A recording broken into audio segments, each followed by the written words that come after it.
we do surprise and delights with our ward. Oh, nice. So like a good example of this is like one night, Courtney and I, we were on a date in Provo, and this thought hits my head because Liberty Square's, 10 minutes from Rockwell Ice Cream, right? Mm-hmm. Like, let's go get some ice cream. And this thought hits my head, like, invite the ward. And so, like, I throw out on the group chat, Sister Rasband and I at Rockwell, come have ice cream with us. And within 20 minutes, we had a line just down the street. Love it. Right? And we sat with them and ate. I don't even know whose ice cream I paid for. I probably paid for like all kinds of people that just got free ice cream that night, right? That weren't even my ward because we were fairly new at the time. I was like, I'm still trying to get to know everybody's names. But we sat with them for 2 hours and just ate ice cream and talked and got to know them, and like we were with them, and things like that just really, really go a long ways. And then we just do crazy stuff like, half the wards like running the St. George Marathon and like, Bishop, you got to do it with us. I'm like, okay, I guess I'm running a marathon, like, That's awesome. And so we're going to go run the St. George Marathon, but I'm doing it to be with them. Yeah. Because there's a higher purpose to being with them. Like, I just genuinely love them. I just want to be with them all the time.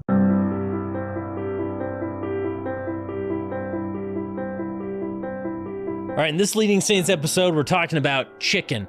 That's right. I'm not kidding. Chick-fil-A. Now, this episode may sound like an advertisement for Chick-fil-A, but it's not. They're not paying this other than a few free sandwiches that Scott, my guest, has offered me. But really fascinating. Scott Rasband, was introduced to him through a mutual friend. Shout out to Christoph.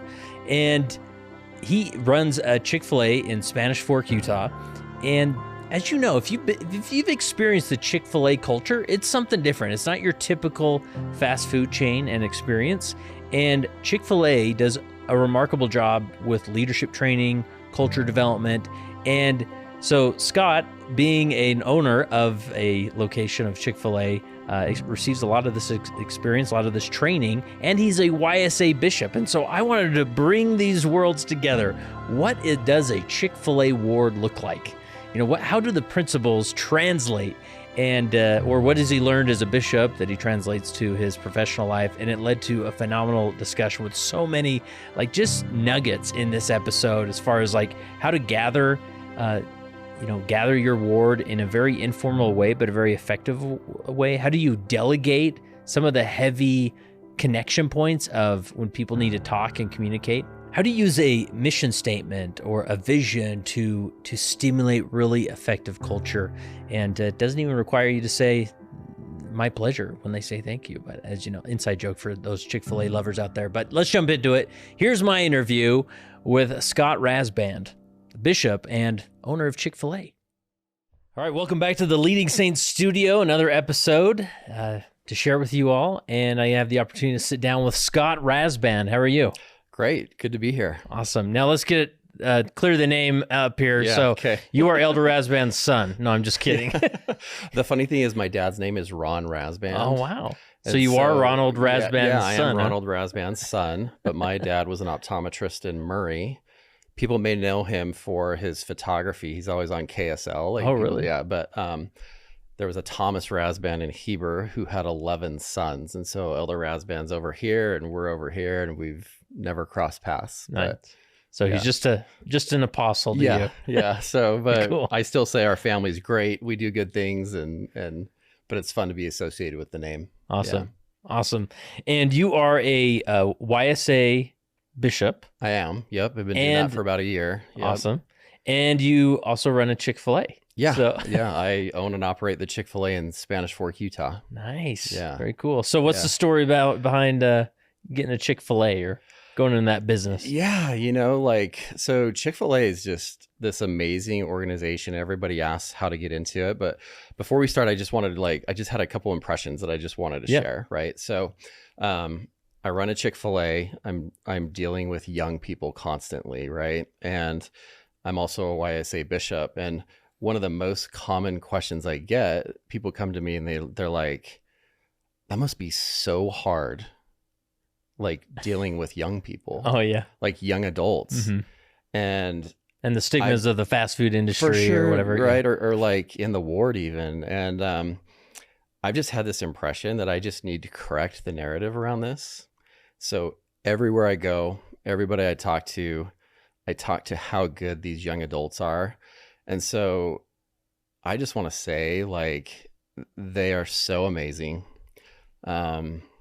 It's really an honor to serve with them, to serve them, to work with them.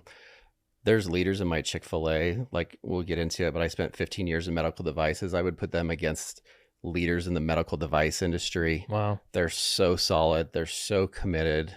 And, you know, in the YSAs, they're just so good. Like, and so if you have the thought, like, hey, this generation, we're in trouble. They're always on their phones. They're looking at pornography, whatever it is, like, they're rock stars. And cool. And I just want to get that out there. Yeah. That's really important to me. Love it. Yeah. Love it. And you get an opportunity to work with Yeah. them on Sundays and For during sure. the week. So- Right. Yeah. And, you know, and everything I do as a bishop and in my business is to connect with them so that I can speak into their life. Yeah. Right. And so my purpose as a bishop is like everything we do, every strategy we do is we're connecting them to Jesus Christ. And there's a lot of things we do. And some people are like, well, that seems really strategic, or that's like, is that really genuine? And it's like, no, everything we do has intention, and we are connecting with them and we're being with them.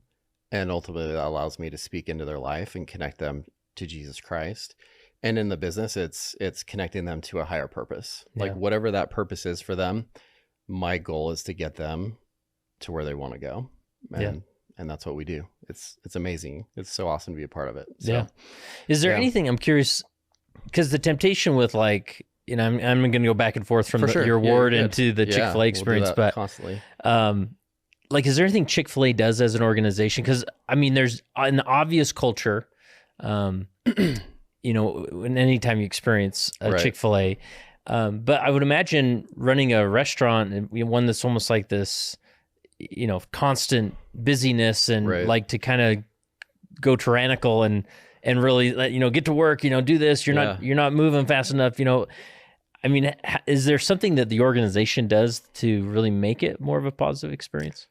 Yeah. And really it starts with Chick-fil-A and the Cathy family, right? So if you know, Chick-fil-A was founded by Truett Cathy in 1946. The Cathy family is fantastic. I always tell people, like, take all the positive things you think about Chick-fil-A and times it by 10. Wow. Like, they are that good. Like, they are so good. And I can just get into some stories of things they do to really institute culture within me. And then that allows me to put culture into my team where they want to follow these leadership principles, right? And so we all know, like, you know, people are like, I think Chick-fil-A is religious, and like, you know, and so I would describe the Cathy family as evangelical Christian. And I've learned so much from them by being a part of them and partnering with them and just seeing how they model behavior and really what's important to them. You know, so I mean, the first thing people are always like, closed Sunday, what's that all about, right? The Cathy family literally made a decision early on, Truett specifically, that they were going to be closed Sunday. And he taught Bible school, the young men, like, you know, and it was just really, really important to him to have that day of rest. And because he preserved that, like, I get to experience that today in my business. Like, and I think about hiring, like, it's so much easier to hire people when they get a day of rest. Like, everybody's rejuvenated. Everybody's like, you know, if my restaurant was open 7 days a week, I don't know if my brain would ever turn off. Right. And so I'm super grateful for what they instituted there.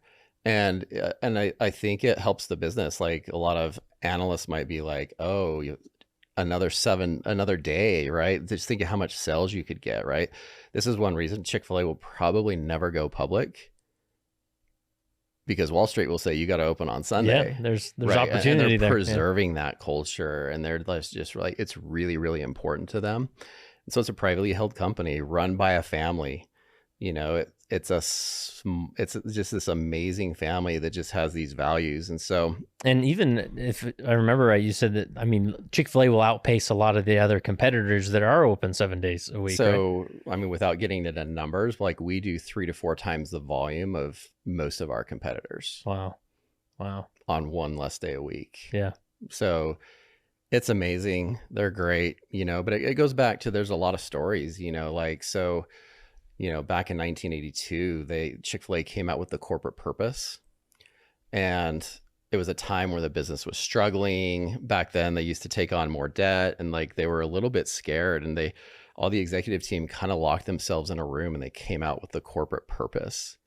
And what they came up with was this: it's to glorify God by being a faithful steward to all that is entrusted to us, and to have a positive influence on all who come in contact with Chick-fil-A. So in their deepest struggle, in their times when they're like, is this business going to work? They turned to God, and they came out with this corporate purpose. And you read that, you're like, who does not want to be a part of that, right? Yeah. That corporate purpose is so amazing, right? And they teach it to everybody. They teach it, like we say it, it's on plaques, it's everywhere, right? So Chick-fil-A knows exactly who they are. They know exactly what they're doing, and it's amazing. And then a couple years ago, they came out with this mission that we just rallied behind. And so, we're in food, like you think our mission would be like, serve as many guests as possible, right? Or the freshest meat or whatever, right? And they came out with this, they want to become the world's most caring company. And this is a quick service fast food restaurant, and they want to become the world's most caring company. Wow. And I'm just like, I remember sitting in the meeting, just listening to this, and I'm like, I turned to my wife, and I'm just like, we just had to pinch ourselves. We're like, how do we get to be a part of this, right? You know what I mean? And then I get to go back to my team and be like, guess what? We're going to be the most caring company in Spanish Fork, Utah. That's our goal. That's our mission. Like, that's what we're going to do, right? And that's something that people can really rally behind, just because there's purpose behind it, and there's meaning, and it's more than like a paycheck. Like, you know what I mean? You're showing up, and you are literally like changing people's lives as they come in the restaurant. Like, we're looking for opportunities to have moments with people because of that mission that Chick-fil-A set for us. Yeah. And so it's just really neat to be a part of it. Is there anything, like, how do you get that from the kind of abstract mission statement on the wall to employees actually stepping into that, right? Because I'm sure there's some like, hey man, listen, I just need a job. Like, for sure. I appreciate. I want to care for people, but I just want to get the fries out to them. For sure. Like, is that how does that translate? Or is there anything specific? I think there's some things of like Chick-fil-A really believes in local ownership, which is me, the operator, right? And so we do that through servant leadership. We model behavior, right? And so if I'm doing those things and I'm in the restaurant and I'm talking to guests, or I'm taking care of team members or mentoring leaders, like, they're going to naturally want to do that. So you share the message, right? But then if you just share the message and do nothing, it doesn't do any good. And so it needs to be modeled by everybody, including the owner. And so it's really, really important that as the owner, we do that, and our leadership team does it, and it trickles down, and everybody gets excited about it, And I mean, so I mentioned servant leadership, another example of Chick-fil-A, of them just teaching what they really care about. Like, if you go to Atlanta, anybody can go to Atlanta and visit Chick-fil-A. You can do a corporate tour, like you can go through all the facilities. It's this beautiful campus. And the first thing you see when you walk in the door is a life-size statue of Christ washing the disciples' feet. Wow, that's cool. And so you just see this and you're like, what is going on here, right? There's something different about this place. And it's just really amazing to see that. But you can see there's a thread of everything they do is very intentional to teach their purpose, to teach their mission. And when they look for operators, guys like me, they're looking for people who have those same values. So Mm-hmm. people are always like, well, how do you get a Chick-fil-A? And like, well, you apply, but then they're going to talk to you for like 2 years and Wow. really, really get to know you. And anybody I know who has gotten a Chick-fil-A franchise, it was almost like they were called to it. Hmm. It's like you just felt this pull. It's like a ministry, right? And then like you're talking to them and all of a sudden like you're feeling it and they're feeling it and you're like, are you feeling this? And they're Uh-huh. like, yeah.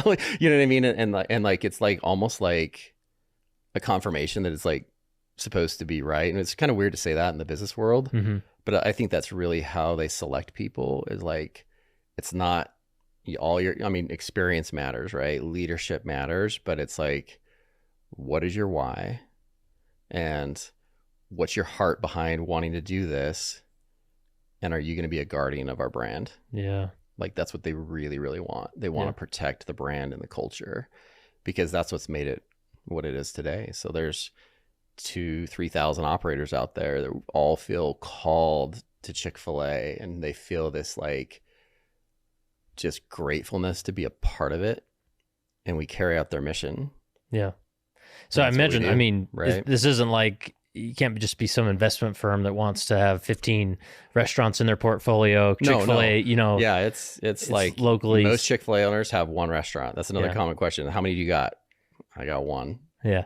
There's a couple people who have two, and but like they really are like local ownership. Mm-hmm. You are in your community, you're in your restaurant, you're making an impact, and that's what makes it so special. They Yeah. actually call it their secret sauce. Like, you know, it's like local ownership, local operators who care about the community and their people. Yeah. And I think there's some Yeah. parallels there with our lay leadership model. You know, Right. there's Yeah, something for sure. about having the local guy, right? Like, because they could say, well, we actually want the top notch of business people running our Right. restaurants, or the Yeah. guy that has a finance background. But to say, no, let's focus on the local, right? Even though all the training isn't there, all the Right. skill sets maybe aren't there Yeah. up front. But, and we experience that there's something about that local leadership that For sure. can Yeah. So accentuate things. like if you're interested in a Chick-fil-A and you're like, hey, I'm an anesthesiologist and I just want to keep being an anesthesiologist, that just doesn't work. Uh-huh. Like they're not even going to talk to you, right? Uh-huh. You know, not that you couldn't do it, Right. but you'd have to give up being an anesthesiologist, Oh, wow. Interesting. which I would argue might be worth it. Right. You know what I mean? Yeah. But yeah, like I can't own any other businesses. Like Interesting. I'm committed to Chick-fil-A. That's what I do. And it's very strategic and specific in what we do, you know? So That's cool. yeah. Any other stories or Yeah, I mean, a couple stories, like just some like, you know, because I think everybody's like really had these amazing experiences with Chick-fil-A, and they're like, why is it always like, why do I feel so good when I come out, right? You know Yeah. what I mean? So I'll just go through a few here and just give you a couple other examples. So I remember one year, our annual conference, they call it Next, right? And another cool thing about that is like culture wise, like they have your spouse come with you to Next if you have a spouse.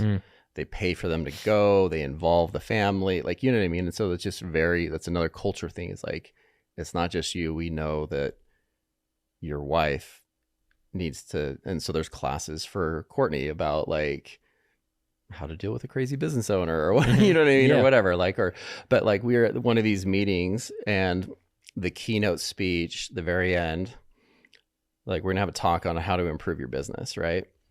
And so they put up on the board all the fruits of the Spirit.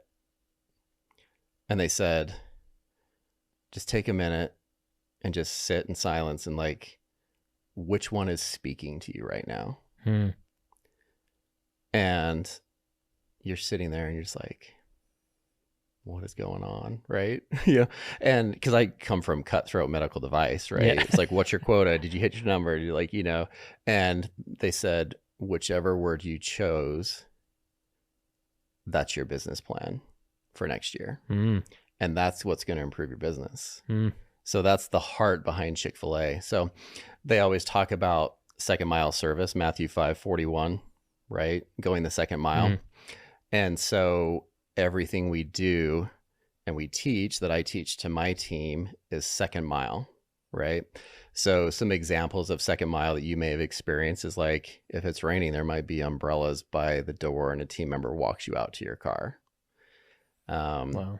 We do surprise and delights. It's kind of a funny term, but like, so one of my favorite things is if I'm in the restaurant, like there's always a kid, the 4-year-old, who spills a drink all over the table and he's embarrassed. Sometimes they're crying.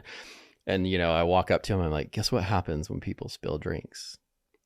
I'm like, the whole family gets ice cream. And I take the 4-year-old and I That's cool. walk in behind the counter and we make an ice cream cone and we create this moment for this family that they're going to remember, right? It totally changed the narrative on this, like, mom stressed out, you know, dad might be like, what are you doing? And like, and all of a sudden, like, everybody's taking pictures and praising the 4-year-old that spilled the drink. Yeah.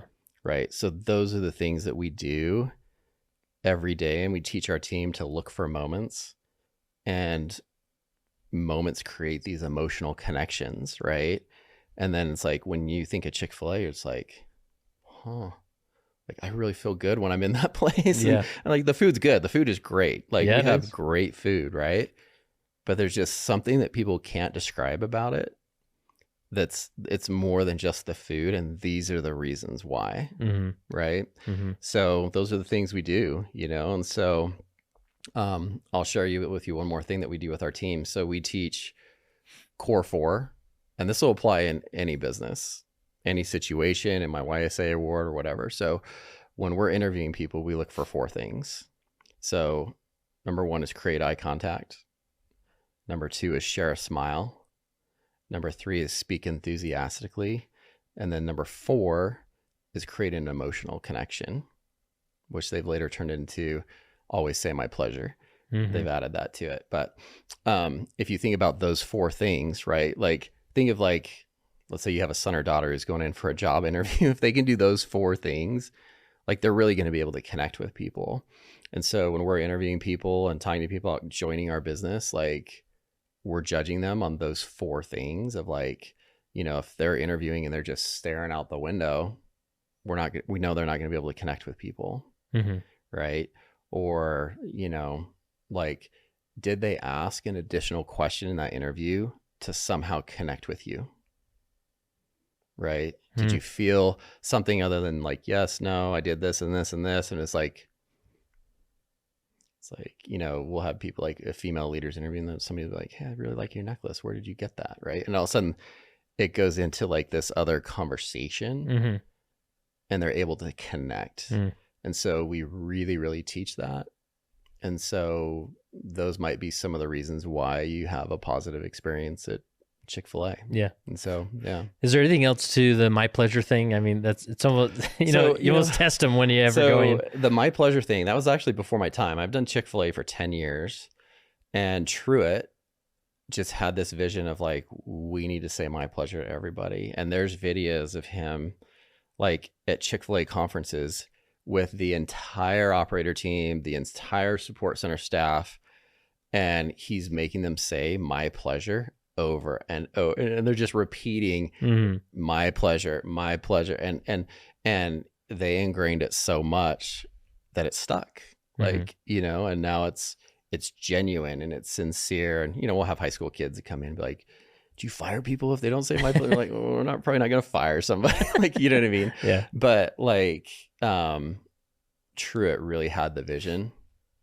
And it's really cool to see those videos. And I love seeing it. I wish I could have been a part of that, but my journey wasn't a part of that. My journey is what it is, and I'm grateful for where I'm at. But I think it's just an interesting concept, because it could come across like as a gimmick, right? Sort of like you're just going through the motions, but it can become a mantra, right? Of sort of a touch point of culture. For sure. And not that, you know, every ward or every organization needs their thing or phrase, but like what can we do where we're constantly sort of resetting that culture, you know, and it's a statement that doesn't just mean my pleasure, but it's like we do things a certain way here. We show up differently. We want to be sincere as we do these things. Well, I don't know if you've noticed other places kind of start to say it. And you're like, really? Like, did you really mean that? But maybe it's because I own Chick-fil-A, right? But yeah. And I'll say with our culture and the things that I've shared with you, which is a few of many, people only interview with us who really want to be with us. Like the person that's like, I don't want to be derogatory, like the person that's like going to interview at Burger King doesn't come and interview at Chick-fil-A. Mm-hmm. There's like a standard that people know. We could just get really good people that walk through our doors and they want to be a part of it. They want to be a part of the brand. And, you know, it's my job to bring them in, to cultivate their desires, to get them to where they want to go, and just really teach them these principles so that they can thrive, they can be happy. And it goes into retention. So like, you know, our retention is probably 3 times better than any other fast food restaurant. Like people stay, you know, they'd make careers out of it. There's a lot of people who grow up in Chick-fil-A and become future operators. And so it really helps on that side too. Yeah. Because there is a, you know, at least in the United States, a certain stigma of working for fast food. It's like, is that really all you could do? Right. So some of the numbers are like, there's an average restaurant might turn over their team 300% in a year. Wow. So if you think about that, you turn over your entire team 3 times in a year. It's like, how are you supposed to provide service and hospitality and fast, safe food like in that environment, right? Where our turnover is way different than that. Yeah. I opened 10 years ago. I still have people who were with me from the start. My general manager's been there 7 years, you know, like I've got my kitchen team is just like so good. And they all speak Spanish and they have been there for 8, 9, 7 years, and it's just this culture and like it's just so amazing. So I love it. Yeah, so it's cool.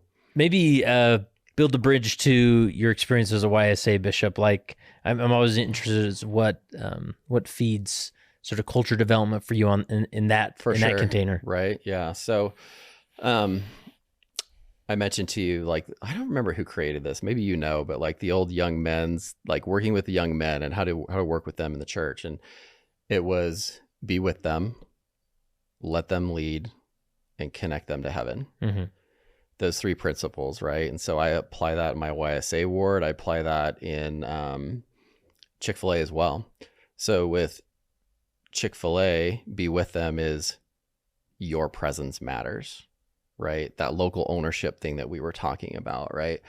There's this false narrative in business where it's like, oh, you gotta build a business that runs without you, right? So you can go do whatever you want and passive income and like all this kind of stuff. And I'm like, you show me that person and I'll show you a guy who's probably depressed and isolated. Like you can build it, but then it's like, and then what, right? Yeah. You know what I mean? And so it's, you know, we had a talk at Next a year or 2 ago, and they're like, have a CEO mindset and build a business that can run without you so that you can be on the front lines, so that you can do the things that actually matter. So I can have that moment in the dining room with a guest, or I have a leader who's struggling and I'm sitting at a table with them for half hour talking through something, right? And so that's why your presence matters, right? So in the YSA, though, we are really, really specific about being with them. And so I kind of call it patterns of gathering or building relationships. And keep in mind, this is all in the ward to build a relationship so that they can trust me, so that when they come to me, I can connect them to Jesus Christ and provide hope. Yeah. That's what we do. So some of the things we do that we just love, like our ward is so awesome. Shout out to the Provo YSA 38th Ward, yeah, Liberty Square Apartments, right? So we do something called Straggler Sunday. And so our ward is probably 70% return missionaries. Almost all of them are out of state. They don't have a home, right? And so my wife came up with this amazing idea of Straggler Sunday. We call them stragglers because they're just like out in the world, right? And so about once a month on a Sunday, we'll have Straggler Sunday at our house. And it's like, come over, have a home cooked meal, sit on the couch, walk the dog. Yeah. And so like Just literally be home, right? So literally like for 3 hours on a Sunday, we've had 120 people show up at our house. Wow. And we sit with them, we eat with them, we feed them, we serve them. They literally go walk the dog. Like, you know what I mean? So we got all these YSAs like walking the neighborhood, you know, and there's 50 cars at my house and like, what's going on at the Rasband's house? And it's like, it's Straggler Sunday. And like, and we've just built this culture around it that like all of a sudden people from other wards are coming and like, and everybody just wants to be in our home. Like, so what's the purpose of that? To gather, to get together, to connect, to lead them to Christ. Yeah. Right.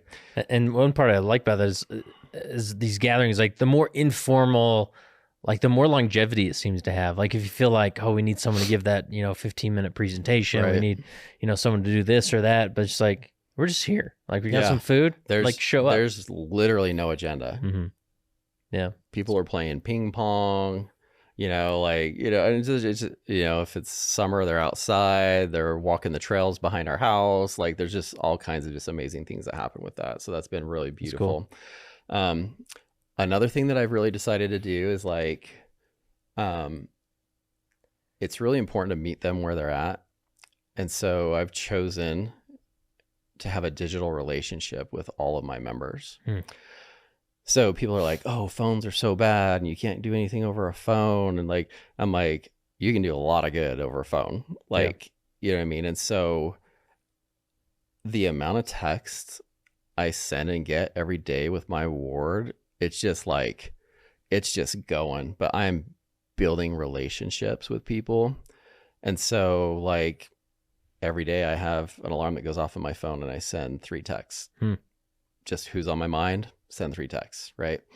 And that turns into 4 or 5 texts and like, in this conversation of like, what are you excited about today? Oh, like that's so hard. What's going on? Do you want to talk? Like, every member that moves into my ward, because you're a bishop, you've been a bishop, you get the reports and stuff. And I sent them a text. I'm like, hey, welcome to the ward. It's Bishop Rasband. We're so excited to have you here. I can't wait to meet you. Make sure on Sunday when you come up to me and say hi. And I'm just creating a window of them to be able to come and feel like I'm available. I think that's all I need to do. Yeah. Is like live worthy, be available. And then, because I've realized I can give an amazing speech from a pulpit, but my real work is done knee to knee. Like you're sitting in that office, you felt it, and you're just like, you're knee to knee. Yeah. And you're being vulnerable and you're having a conversation and you're connecting them to Jesus Christ. Right. Yeah. I really think there's this power in this concept of level of access or perceived access. For sure. I think we've all been like maybe in a corporate setting where the boss mentions, oh, we have an open door policy here. You can come in my office and talk anytime. And we assume that like, well, I said it, so didn't that feed into the culture? But it's just these little things where people are like, well, I at least have my bishop's phone number now, or he's reached out to me. I literally text them and I'm like, you can contact me anytime. Yeah. And some people tell me I'm crazy, but I'm like, a YSA bishop is 3 years. Like my wife and I were like, we are on a sprint. Yeah. And we are going to do as much good as we can do in 3 years, and I'm here for it. Like I'm like all in, right? And just some examples of those texts, like I'll send it. I've never met somebody and I send a text and be like, hey, can we meet this Sunday? Probably 50% of those texts I get hey, let's meet.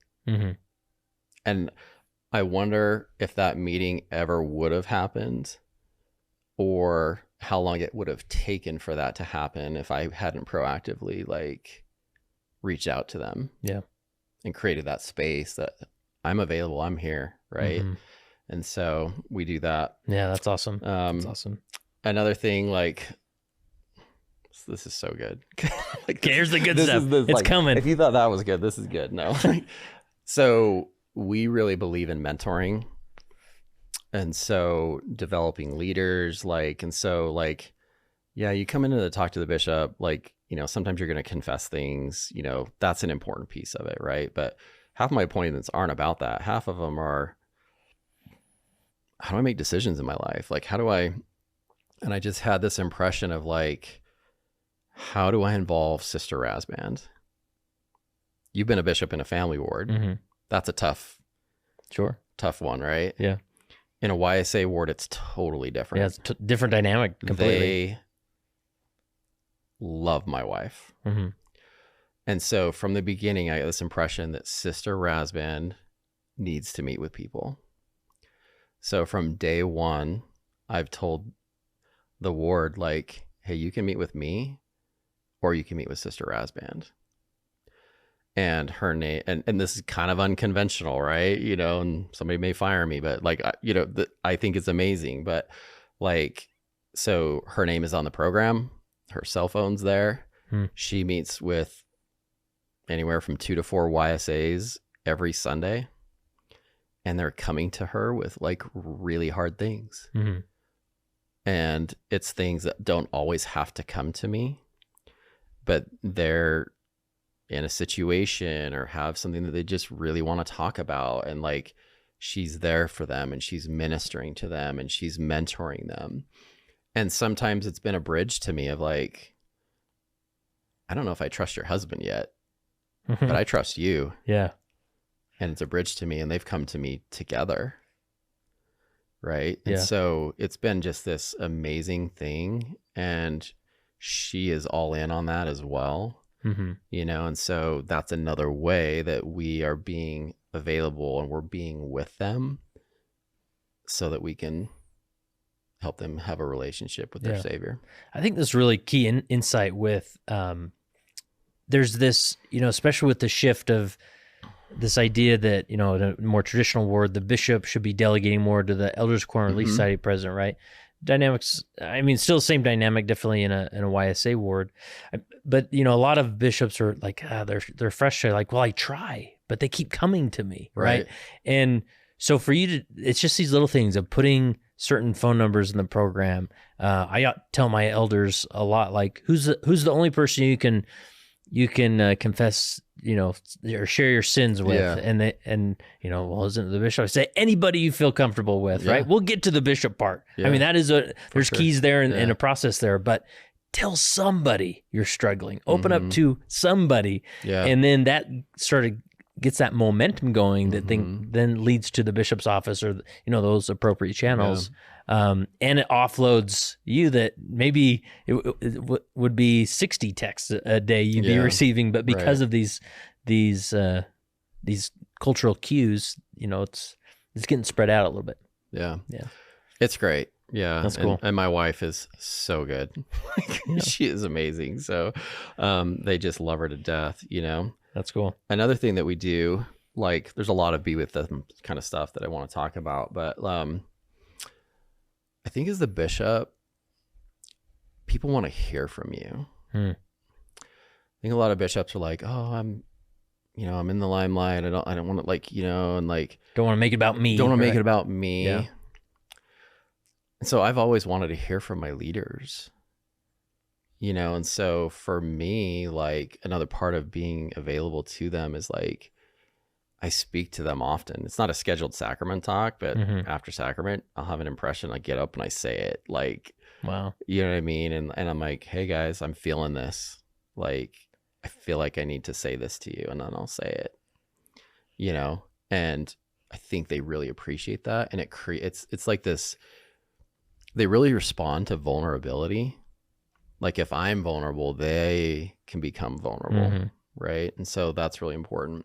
Yeah. And I love that even these little moments of pattern interrupts of being because you could easily say, I'll speak next Sunday and say that. But to stand up and be whoa, someone's talking and it's the bishop. Yeah. What is he saying? Those pattern interrupts can do a lot. Yeah. Because it's kind of unconventional, right? Yeah.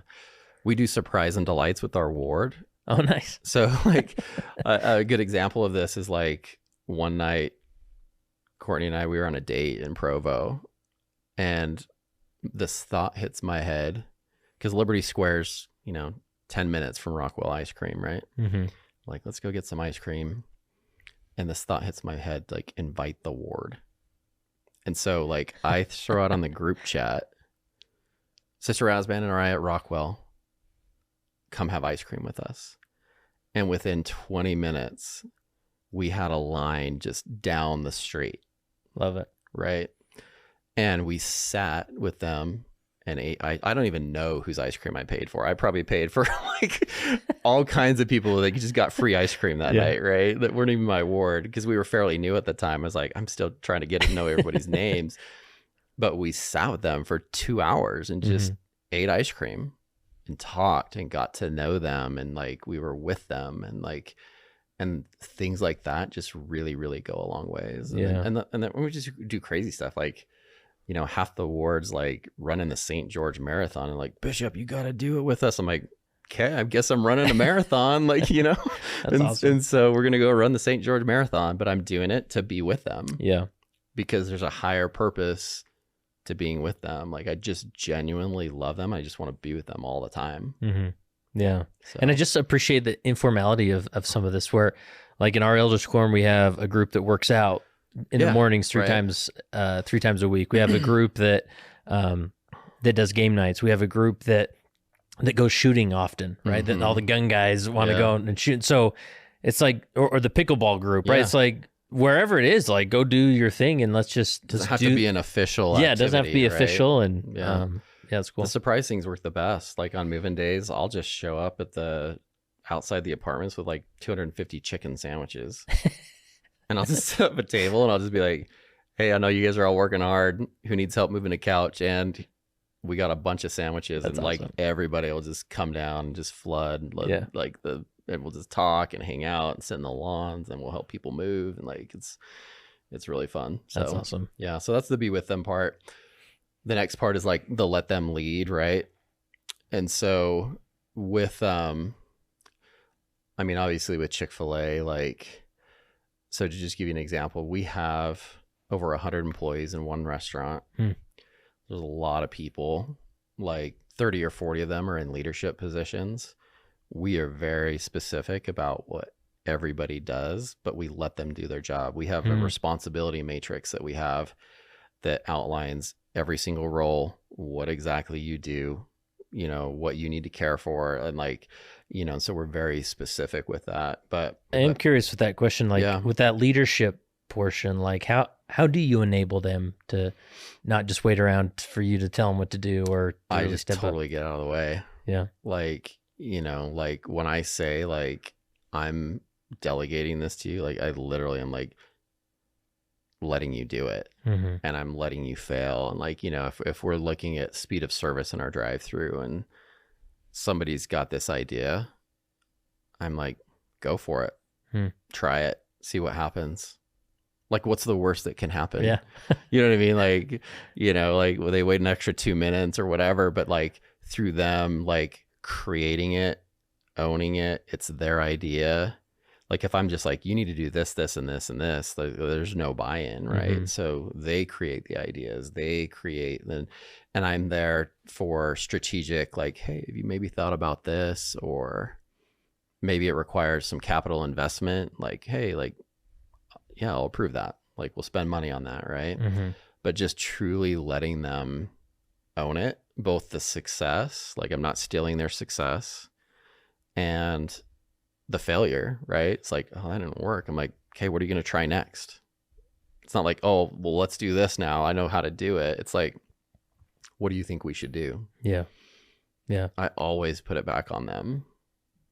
And then they I think they realize like, oh, he's serious. Like he's literally not going to tell me what to do. After a few reps, they're like, oh yeah, he really does want me to do that. And then like my team at Chick-fil-A now, man, like I would put them up against anybody. They are so good. Head to Spanish Fork. Like, they are dialed in. Like cool. They are dedicated. Like they would jump through walls for me. That's cool. And I often tell people like, I don't feel worthy of the team that works for me. I try everything I can to take care of them and to just really express my gratitude, whether it's through compensation or personal time or whatever it is. But like, I often don't feel grateful because they're so good. Mm-hmm. That's cool. That's cool. Yeah. So in the ward with like letting them lead, obviously you need structure. In a YSA ward, that's always fluctuating. Like last week, we just changed our entire ward council, or I changed my second council in the bishopric. But I love it. It's like fresh energy is like newness, right? And an example of this. This is kind of a cool one. So when I first got called, I walked in and I conducted my first sacrament meeting, and they're like, "Bishop, you didn't like do the sacrament pause." I'm like, "Sacrament pause? Like, what are you talking about?" Like, I didn't know. Is that in the handbook? Like, what is that? Like, and I'm like, and they're like, "No, like, this is what you do. Like, we take the sacrament, and then afterwards, like, everybody sits down. We just sit in silence for like 10 to 20, 30 seconds." Wow. And at first I was kind of like, I thought handbook. I'm like, are we messing with the sacrament? Right. Uh-huh. And then I started thinking about it. I'm like, they're wanting to focus on the Savior. Like they're really wanting to have a moment. Right. So the next Sunday we go back, and one of my counselors, who's a YSA, is conducting, and he does the sacrament pause. I'm like, this is a really long pause. You know what I mean? But like, I'm like super like, kind of like, I don't know how I feel about this. And like, is this right? And like, you know what I mean? But I could look in the congregation and I just see all these people just having this like really meaningful moment. Mm-hmm. And now like, I would love it. Like if you came to our ward and you experienced the sacrament. So we pass the sacrament, and then it's just like, like a 20-second just pure silence, and everybody is in deep prayer, connection, like, and I'm just like, okay, I get it. Like, and this is letting them lead, right? Like, like what if I would have been like, no, I'm the bishop, and like, we don't do that. And like, it's kind of awkward. And like, but like, it's become this like really, really meaningful thing to our ward. And anybody who comes and visits now, they're like, what was that? Like, I've never felt that before. And it's been really cool. Wow. Yeah. Yeah. I love it. So anything else with let them lead that we haven't covered? Yeah. I mean, ward council is really important. So what I've learned there is, as the leader, don't speak too soon. If you speak too soon, you shut them down, right? Because you're the leader, you're the guy in charge or whatever. And so we have a new Relief Society president, Ellen. How are you?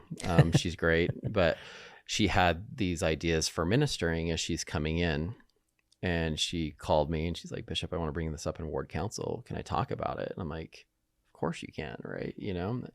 And so she's read the handbook, she's done all this research, and she brings it up in ward council. And, the whole ward council, like we've probably had a 20-minute, just this amazing discussion of all like the good things of doing it this way, or like, have you considered this? And like, and all that kind of stuff. And I just let it all happen. Like it didn't speak. I just let them work it out.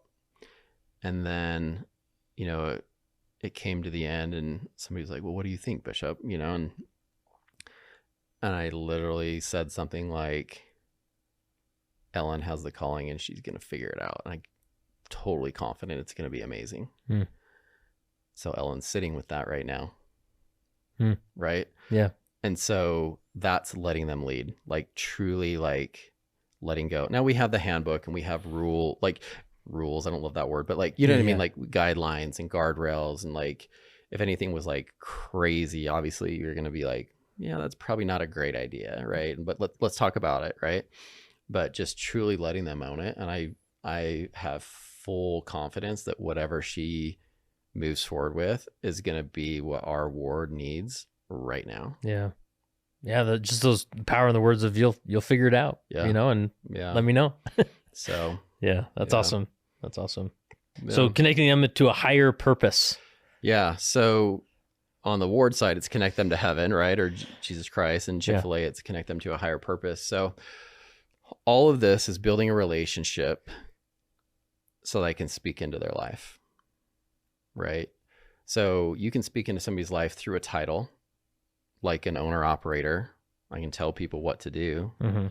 As a bishop, you can be like, hey, you should do this or you should do this. But when it's accompanied by a relationship, it just hits totally different, right? Yeah. And so this is where it really comes to be. So at Chick-fil-A, it's kind of funny. People are like, you really do that? But like, I have a conversation with them about this is a tour of duty. And I'm like, you're coming into my business. You're going to give me your best. I'm going to give you my best. And one day you're going to leave me, and I'm going to encourage you to leave my business. Mm-hmm. Like, the best thing for you is to leave me. But while you're here, let's give each other our best. Let's learn what we need to learn. And let's get you all the resources that you can launch to wherever you need to go. Yeah. Right. So from my restaurant, we have dentists, we have physical therapists, we have attorneys, we have, all kinds of people who have done different things. But then also there's people who choose to stay in the business and thrive in my business, and we grow them there. Or they, go on to be Chick-fil-A operators or work at Chick-fil-A corporate. And so, but what I found is like when I have that relationship, like I can have those honest conversations and really speak into somebody's life. Like if they know that like my intentions are good, and I'm just not like using you for like a person to make fries. Like I'm like, I actually really, really care about what you're doing. Like, what do you want to do in the next 5 years? Yeah. And I got awesome neighbors who do all these things, and I'm sending people to lunch with like brother so-and-so and sister so-and-so, and you got to learn from this person, actively trying to get people to leave my business because that's what's best for them. Yeah. Right. Yeah. And so when I think about this, I think about Christ and the rich young ruler, right? Like he went to Christ because he loved him. He respected him. Like he knew, like, I want to learn, like, and he knew Christ knew him.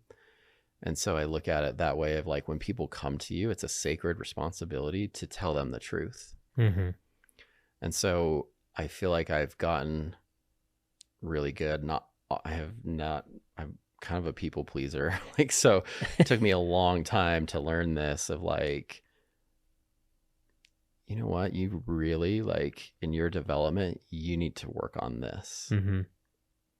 And like, this is what you're missing. Like if you want to get in the Chick-fil-A leadership development program, here's your gaps. Yeah. Let's identify those. It's a different conversation. If I have a relationship, I can have that conversation to connect them to that higher purpose. Mm-hmm. If I don't have the relationship, it doesn't work. It falls flat, like, that kind of thing. And so, yeah. Another thing that stands out there is, it's going to sound weird when I say it, but like sometimes we hyper focus on like the key indicators or like the ordinances of like, well, what do we got to do to get you a temple recommend or get you sealed or right. or on a mission, or even like we want to be a ward about missionary work, right? Mm-hmm. Which these are all good, but there's something about when you kind of step back and say, well, wait a minute, like where do you see yourself in 5 years? Mm-hmm. Like, yeah, right now I'm kind of really focused on school and getting into med school or whatever. And then it's like, oh, so I mean, missionary work maybe isn't a super priority for you right now, or, I guess it gives you a bigger picture that then people will lean in because they're like, oh, I feel seen. Right. Like my direction and desires are being validated here. And so I want to step in and help this community at large or this ward, because I feel seen. I want others to feel seen. And as they lean into some of these things which oftentimes are, callings from heaven of like, no, this is where I feel drawn to in the next 5 years, then they're going to naturally make covenants. They're going to naturally show up to church and participate in some of these things. But no, it's amazing. And like on the church side, like speaking to their lives, like there's obviously a lot of like really special sacred moments with individuals where you just invite them to do things, and I think that's one thing that I've learned as being a leader and a bishop is like, I almost feel like I'm on my mission again. Like all of a sudden, like I can invite people to do things. Mhm. Like it's, but it's like when that relationship is there and you extend that invitation, they know, like the Spirit just tells them like, yeah, you're right. Cause you know me and you put in the time and you care about me. And I'm going to respond to that invitation. Like whether it's the temple or the priesthood, and I can tell you every member of my ward who doesn't have the Melchizedek priesthood yet, or who hasn't gone to the temple, and that kind of thing. But it's like you just can't do a blanket like invitation, right? But I've been putting in this work with my ward. And I kind of mentioned to you like speaking like just randomly, like, and so last Sunday, like, just had this super powerful moment where like we had these great speakers. It was a youth high counselor, like, which is amazing. And then like the member from the stake release site president, they were speaking on fasting, like nothing that I was like, and in my mind, as they're talking, the Spirit's just saying, you need to remind them of the stake promises about the temple. I'm kind of like, well, we'll see what time the meeting ends. And, and it was just like hitting me hard. Right. Yeah. So they're done talking. I get up and it's just one of those like, hey, this is off script. And I literally look at the word. I'm like, the Spirit is telling me to tell you something. And our stake, President Swenson, he's amazing, has challenged our entire YSA stake to have a weekly experience with the temple. So what does that look like? Does that mean you have to go to an endowment every week? No. You can go do baptisms. You can do initiatories. You can go have lunch on the lawn. You can just like walk around the temple, like whatever it is, like have a weekly experience with the temple. And then always have an appointment with the Lord. Okay. And I think this is really wise. And so, what that looks like is like, let's say you have an endowment appointment, you go do your endowment. When you get out of the temple, you set your next appointment. Like you always have an appointment with the Lord. You're prioritizing him. You're making time. And I stood up and I just reinforced this promise that President Swenson has given, which ultimately comes from our prophet, right? Yeah. And it was so powerful. And I literally got probably 10 messages later that day, whether it was in person or text. It's like, hey, Bishop, I know that was for me. Thank you. Right. And so that was really validating. It was like, I'm giving this everything I got. Like I am connecting with them. And then it's like, when I speak, I feel like I've earned the right to speak into their life because I know them. Yeah. Yeah. It's powerful. Yeah. So that's cool. You mentioned you have a group chat. What app do you use, or any other apps that? So we use GroupMe, you know, and so that's where all our communication is, and so we have Elders Quorum chat, Release Society chat, like a main chat. We have an activities chat, and so it's effective. There's 160 people on there, and so that's how we communicate. My bishopric, those guys are just so good. Like they literally have a spreadsheet for everything. Like I'll speak and then like an hour later, like they'll be like, here's a spreadsheet. And I'm like, so they keep me so organized. Like, so we use Google Sheets a lot, keeping track of all the callings and all that kind of stuff. But that's cool. What I've learned is like specifically in the YSA is like, they understand my role and they're so protective of what I need to be doing. They literally do everything. I've never asked somebody to speak in church. Like any calling that's given, like that I don't have to give unless I want to give it, like they go do it. Like they are just so protective of my time. So like, Bishop, we know you need to be with people one-on-one. And it's just amazing that they see that and they like create space for that. And I'm super grateful for it. That's cool. That's great. Yeah. How about can give us a Chick-fil-A tip, any secret menu or like tip of how to show up, how to order, or I don't know, is there anything like that? I mean, here's what I'll tell you. Like, so I just loaded your app up, right? Yeah. With some this food. is sort of sponsored by Chick-fil-A. I get all the chicken though. But if you are not using the app, you're crazy. You're crazy. Like if you're not going to Chick-fil-A and using like it's so much better. Like, you know, you can place your order on the app, like buzz right through the fast lane, go right? Through the mobile through lane in some restaurants, like mobile curbside. If you're a mom out there with 5 kids in your car, try mobile curbside. All right. You just pull up, we bring the food right out to you. You can eat it in your car. You can drive away. Like, you didn't have to get out of your car.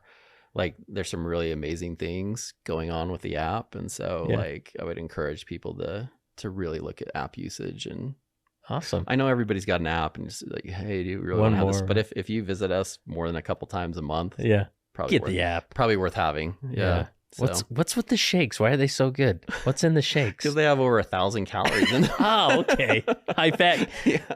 We Latter-day Saints. Right? That's you're speaking our language. Okay, so this is a funny story. Dusty Pine is the operator in American Fork, Utah. That's my Chick-fil-A. Yeah. So a couple years ago, he was given an award nationally. The American Fork Chick-fil-A sold the most frosted lemonades in the entire country out of any Chick-fil-A. Really? And so, right there in American Fork, Utah, they love our frosted lemonades. So awesome. We do love our ice cream. Yeah, that's good. That's good. You get all things here at Leading Saints. We'll give you Chick-fil-A tips and leadership tips. So, well, Scott, this has been great. Is there? I guess the last question I have for you is, as you reflect on your time as a leader, also as a leader with Chick-fil-A, how has being a leader helped you become a better follower of Jesus Christ? Yeah, that's a great question. For me, I'm a natural introvert. Like, all these things we just talked about, I wouldn't do naturally on my own. And so I think the Lord has known me personally. He's like, I need to give Scott callings and put him in positions to not just grow him, but to grow others, and to just really challenge him to become the person that he wants to become. And leadership's enabled me to do that. And ultimately, by seeing others, like getting out of myself, right? Like, it's so easy to isolate. It's so easy to just be like, I just want to be by myself. But that doesn't do much good. Like, Christ saw people, and through these callings and through these leadership positions, I've been able to truly see people.